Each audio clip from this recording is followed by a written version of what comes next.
Hey guys, so today we are going to study about the climate of India.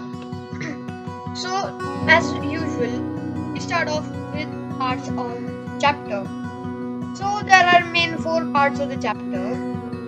So, the first is the introduction, and then there is the factors affecting the climate, then the main seasons in India, then the effect of climate. So, we start with the introduction.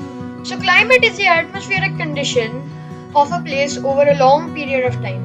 The temperature of a place and the amount of rainfall are a big culprit of making and changing climate.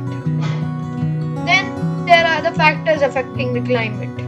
So, because of India's large extent, there are many climates in many different places. So, first is altitude. As altitude increases, temperature falls.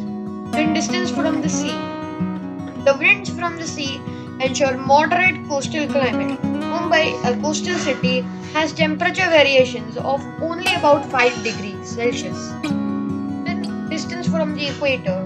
The farther from the equator a place is, the colder it is. These are the main three factors affecting the climate. Then, there are the main seasons in India. So, weather changes in patterns which form seasons. A season is a division of a year with a particular main weather. Seasons are caused by the revolution of the earth. There are four main seasons in a year, but most of India experiences only three: summer, winter, and rainy. Summer. Summer is a season of hot weather in India. The days are longer and nights are shorter. In southern India, summer starts from March to April and ends till June to July. Max temperatures range from 35 degrees Celsius to 40 degrees Celsius. Temperatures rise above 45 degrees Celsius in the northern plains. A hot breeze called Lu blows over the northern plains and causes heat waves. The coastal region is slightly cooler because of the sea wind, but the places near the sea are humid because of the water vapor in the air. Then monsoon. Monsoon is a season of rain for India. It lasts from June to September. From June onwards, rain bearing winds blow over the Indian Ocean towards the Indian subcontinent. They are called southwest monsoon winds. They are caused by the unequal heating of the land and mountain. After days of extreme heat, the rain finally starts one day. The rainfall from the southwest monsoon winds is uneven. These winds split into two parts. The one which moves west towards the Arabian Sea gets blocked by the Western Ghats, bringing rain to the western coastal plains and the western side of India. The one which moves east gets blocked by the Himalayas, bringing rain to the slopes of the Himalayas. It also provides rain to the Indo-Gangetic plains and the rest of northeastern India and eastern India before retreating in September with the moisture of the Bay of Bengal, bringing rain to South India. The Thar Desert and the Rann of Kutch barely get rain. Then winter.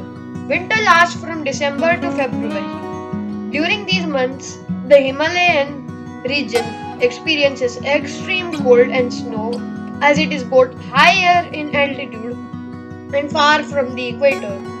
The northern plains experience cold weather but not as cold as the Himalayas.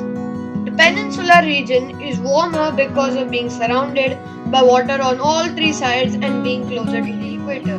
The northern part of India also experiences snow. Then there is the effects of the climate. The climate of a place can affect the food habits of people.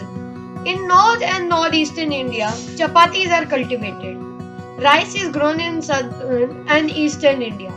Meat is traditionally made and eaten in colder parts of India. The climate determines people's clothing. The people living in colder areas wear thick clothes. People living in hot areas wear thinner clothes. The climate influences people's homes too. Places with snow and rain have houses with sloping roofs. Hot places have houses made of mud to keep the insides cool. Places with floods have houses on stilts. The climate influences people's jobs. The places that have moderate climate and rainfall grow crops. Places with cold climate have a popular job of animal rearing. Places with lots of deciduous forests supply wood. So guys, thanks for watching. If you didn't understand a part of this video, any part of it, you can just rewind and revise again. And do make sure to like, share and subscribe. I'll meet you on the next one. Bye.